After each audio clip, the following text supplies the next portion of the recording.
Welcome to the Caribbean Cricket Podcast, your one-stop shop for all things West Indies cricket. By the fans, for the fans.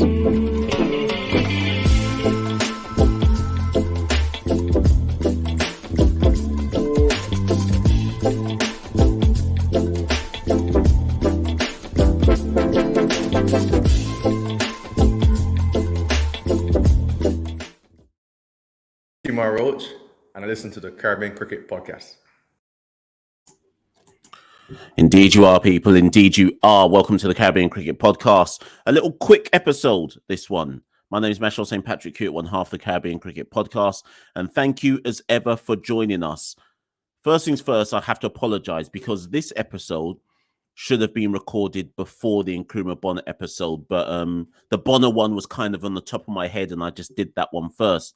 And I feel a bit silly recording this one now, given that by the time the majority of you watch this, either West Indies women's under-19 team will already be playing Indonesia, or maybe you'll watch it after that match has already taken place. But as I kind of said when I recorded the initial video for looking ahead to the under-19 Women's World Cup, I said that if we purport to be this media outlet that we claim to be on the Caribbean Cricket Podcast, and it's important that we cover all aspects of West Indies cricket. And it was one of our kind of New Year's resolutions for 2023 that we would make sure that we covered the women's game a lot more than we did in 2022. And we did bits and pieces here and there, World Cup bits, always try and get Stacey and King on, so on and so forth. Tried to get Ayana on quite a bit more as well, covered Barbados women at the Commonwealth Games, but we need to do more, and we recognise that. So that notwithstanding, it's Monday today at the time of recording, Monday evening in the UK, but we must of course acknowledge that on Sunday, so on the 15th of January, the West Indies under-19 women's team kicked off their World Cup campaign, and it was a successful start to the tournament, an 8-run victory against Ireland under-19s, and it was a really good competitive match. It was really, really interesting. And if you're somebody listening to this who hasn't yet caught, like maybe you just read the scorecards or maybe caught a bit of highlights here and there, but the match was a really good match to watch. I'm not saying it was top quality cricket. I'm not trying to say that or exaggerate or anything like that, but it was a really good match to watch. And I think if you claim to be a West Indian cricket fan, then you're a West Indian cricket fan in all shapes, sizes, guises, etc. And I was just as excited to watch the under-19 women's team play as I was to watch the senior men's team play in any of their games as well. And like I say, it was a really, really exciting game to watch.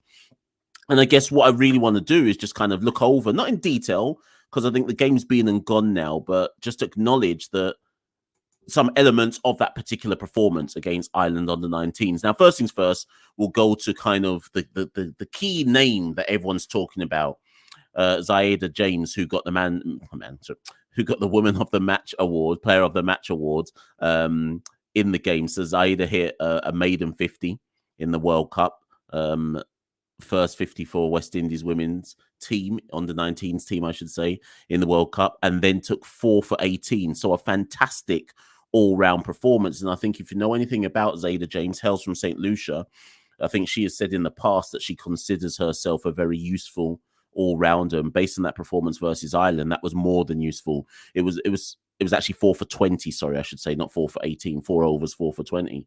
And it was a more than useful performance. It was one of those kind of classic all-rounder performances where you truly look at someone and say you can't keep them out of the game. And what I wanted to just say quickly about Zaida, and I hasten to add that the performance was more than what Zaida James did, because there were some other meaningful contributions as well. And it takes more than one person to win any match for a team. But to understand, to really understand about the genesis of some of this under-19s team, and if you haven't watched the first video I did looking at the kind of chances of the team prior to the World Cup, I do suggest you go and watch that to get a bit more context about where this under-19 women's team is coming from, how much preparation they've had, who the coaches are, some of the reasons for selection, so on and so forth. So if you don't know much about the West Indies under-19s team, apart from learning from Stacey and King on comms, apart from learning from her, and she's fantastic, By the way, if you really want to understand the women's game in our region, then Stacey's the best person to listen to, and she's been fantastic on comms. But obviously, we've done a video as well, just kind of giving you some context as well behind some of the players. And what you have to understand about Zaida James is this isn't a surprise. If you go back as far back as a year and a half ago, Courtney Walsh was singing the praises of Zaida James, and this is when she was 16. Now, some of you, again, it depends on if you're like a key kind of exponent of the women's game, or if you're a key somebody who watches a lot of the women's game, particularly the West Indies women's game. Back in July 2021, we were fortunate, because remember, this was still pandemic times, to have both a senior women's series and also an A-team series versus Pakistan. And in that women's A-team series versus Pakistan, we saw for the first proper time, we saw players like Zaida James play at the age of 16. We saw Rashada Williams play. We saw Janella Glasgow play. So we saw some debuts for some of the players in who are now playing in this under-19 World Cup at a very, very tender age for the West Indies A side versus Pakistan A. And I'll always remember what that Courtney Walsh said: look out for Zaida James, look out for Janella Glasgow. He was just picking some names, but those were two names I distinctly remember him talking about, saying they've got some serious talent. They're ones to watch for the future. Now, that's July 2021. We fast forward 18 months later, and in our first game at the Under-19 Women's World Cup, it said Zaida James, who has already showcased her ability that Courtney Walsh spoke about. And even if we look at Janella Glasgow, Janella came in late in the West Indies innings and made 13 off 10 balls. So, I mean, it's only 10 balls, but it was the highest strike rate of any of the West Indian batters in that game, a strike rate of 130. And she also bowled 4 overs and took 1 for 23. So this, I guess what I'm trying to say is, none of this is out of the blue. There's a method in it. There's a method in the process behind all this. And yes, I'm not saying, West Indies women should be seen as dark horses to win the Under-19 World Cup. No. Nothing of the sort. But I am saying that these are signs of how you can begin to trust the process. Yes, I know, if I briefly pivot to the senior side, yes, I know that we're under a big transition with the senior side, but I find it very encouraging that some of the players who are shining in this Under-19s World Cup had already been identified at a much younger age and are therefore showcasing within their own age group their ability. And that's what I asked for before the tournament. When I did the kind of pre-tournament video, I said what West Indies Under-19 women should be trying to achieve in this tournament for me is kind of twofold. One, let's make sure we get through to the super, the Group A and Group B of the kind of Super 12, Super 6 stage, whatever you want to call it. We're pretty much there already. Again, for those who don't understand how the groupings work, the top 3 in each group so there's 4 groups. The top 3 in each group go through to the kind of Super 12 stage, where it splits into 2 groups of 6. By virtue of beating Ireland, you have to assume West Indies women are pretty much already through. It would take a catastrophic defeat against Indonesia to really put us in trouble. For those who don't know, Indonesia have already played New Zealand, and I think New Zealand won that game by 10 wickets. They chased down, I think Indonesia got like 74 for 7, and New Zealand chased down whatever they needed, the 75 or 76 or whatever it was that they needed. They chased it down in 9 overs. So Indonesia's net run rate is already quite bad, right? It would take a catastrophic performance by West Indies women to lose to Indonesia. And that's not to demean the Indonesian under-19s women's side, but I think it's fair to say the West Indies under-19 side are expected to defeat Indonesia. And like I say, by the time the majority of you watch this, either that match is already happening, or you've watched it after that match. But maybe some of you will have, or maybe a significant number of you will have watched this video leading into the match. Let me just pause there. I feel like I haven't taken a breath. The match itself will take place at 8 o'clock in the morning UK time. And so that will be 4 o'clock in the morning for those in the Caribbean, obviously, give or take whether you're in the Eastern Caribbean or not. depending on what time zone you're in, but generally speaking, 4 in the morning for the Caribbean to watch that game as well. But aside from speaking about Zaida and aside from speaking about Janella Glasgow, just some points I kind of wanted to raise from that first game versus Ireland. Let's not use these matches to compare ourselves against the quote unquote top tier sides. And to be fair, I mean, Bangladesh beat Australia. Now, before this tournament, people would have said that Australia are a top tier side in this tournament, and Australia could well go on to be the top tier side in this tournament. Obviously, there's India as well. England must be considered. I think South Africa will be considered within that as well. Sri Lanka as well. But I don't think the West Indies under-19 team should be considered with the top tier sides. We've got to stay in our own lane. And we've just got to make sure that from each game, so yes, we want to win, but from each game, are we seeing signs of development? And if we take this as the benchmark, what the West Indies women's team should aim to do is the Ireland game is now the benchmark. We should never fall below the standards we've set in the Ireland game. And that doesn't mean the standards were super high, but this is the bare minimum standard we should expect. And I don't mean that in terms of runs alone or what we did with the ball. I just mean that in terms of the competitive nature of the cricket. In terms of with the bat, we won the toss. And I actually think the West Indies total was subpar. Okay, no, I'll say it was par. Sorry, it wasn't subpar. But there were some slight disappointments with the batting, only in so much as when we got to 10 overs, we were 61 for 1.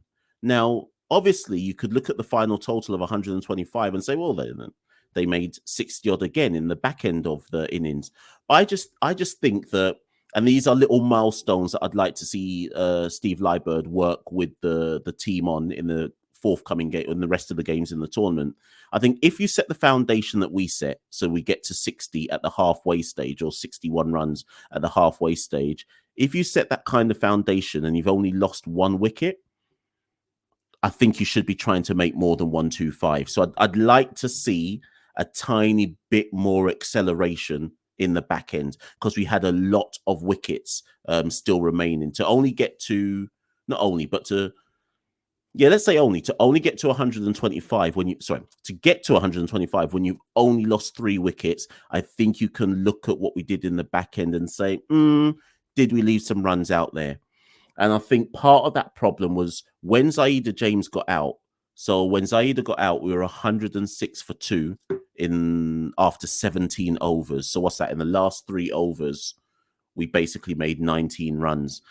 And I think we just lost our way a bit. I think when Zaida got out, we just lost our way a bit. Trishan Holder came out, and I think she was probably given license to frill, but then she got out after 2 balls.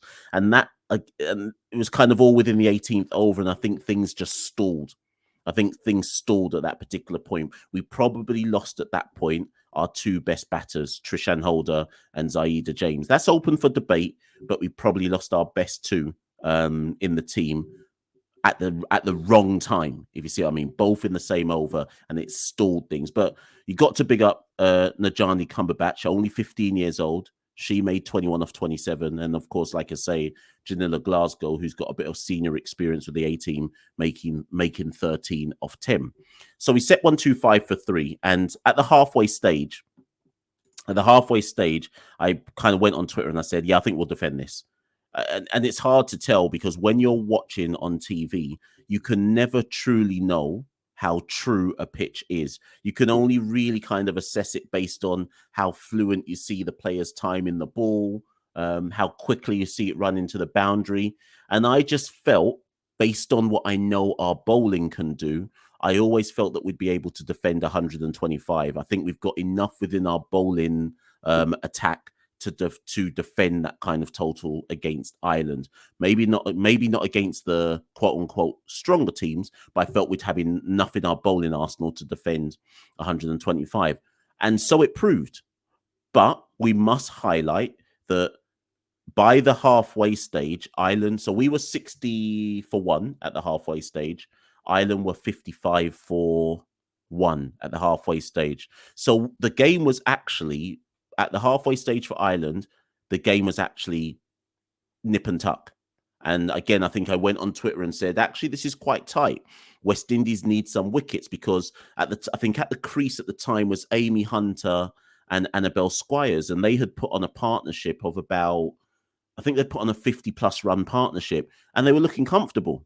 They were looking comfortable. And although I still felt that West Indies were on top, and not just because of the equivalent stages of both innings, I felt that I didn't know if I felt, and I think the comms were saying it as well, that Ireland were leaving just a bit too much to do in the back end. And I just felt that if West Indies could break that partnership between Squires and Hunter, that would probably be the breakthrough they needed. And enter said Zaida James, like I said at the top, who basically bowled her 4 overs on the spin and took 4 for 20. So Zaida bowled Hunter for 21, bowled Squires for 42, got Abby Harrison for 13, and then bowled Joanna Loughran for 1. I mean, it's just a brilliant performance, and you could see it in the kind of the reaction of the under 19 women's side, as like they every time Zaida got a wicket, they all wanted to kind of put her aloft their shoulders and say, wow, this is a fantastic performance. And again, if you watched it live, you'd know that Zaida's family were all there to watch her. So big up Zaida. So happy for her, happy for the people of St. Lucia as well. I always think it's good when you see standout performances from players from the kind of islands in the region that aren't heralded as the big major islands in the region. So big up St. Lucia, and big up Zaida James for that performance. And like I say, I think ultimately once Hunter went, and that kind of left Ireland at 59 for 2, and then when Squires went, when James got Squires, and Ireland were 85 for 4. If you didn't already think the game was done for Ireland when Amy Hunter went, it was definitely done when Annabelle Squires went, in my mind. But that said, we still have to give Ireland credit. They managed to get up to 118 for 7. So it wasn't like Squires and Hunter got out and they were like, well, this is done now. They still tried to make a game of it, but they just left too much. There were too many runs out there for them to chase. I think they were far too circumspect at the beginning and didn't fully cash in on the initial 6 overs. I think, if I remember rightly, West Indies in the first 6 overs made, how much was it? I think we made 40 off the first 6 overs, and I've got a feeling Ireland only made like 29 or something. Let me just go and double check that. I want to make sure I'm saying the right thing. Oops, sorry, people, bear with me. I want to make sure I'm saying the right thing. I always pride myself on saying the right stuff.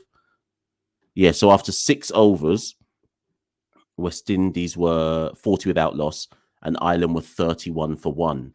Now, again, some of you will say, Mash, there's not that much, and it's only 9 runs.